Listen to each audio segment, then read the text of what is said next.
বানাবো কুন্দলি আলু পোস্ত দিয়ে ভাজা। তো আমি 500 গ্রাম কুন্দলি নিয়ে নিয়েছি, আর আলু 3 পিস নিয়েছি। আলু না দিলেও চলবে, আমি আলু পছন্দ করি তাই আলু দিয়ে পোস্ত দিয়ে ভাজাটা করব।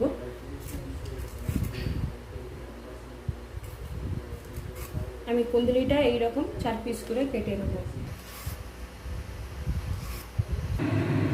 কুন্দলিটাকে ধুয়ে ভালো করে 5 মিনিট নুন মাখিয়ে রেখেছিলাম, এবারে নরম হয়ে গেছে। এবার আমি ভাজাটা বানাচ্ছি।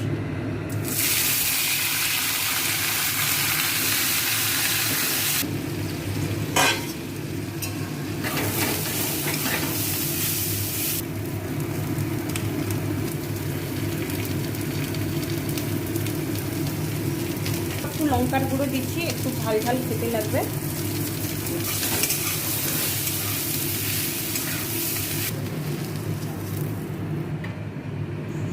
হয়ে গেল আমার আলু কুন্দলি পোস্ত দিয়ে ভাজা।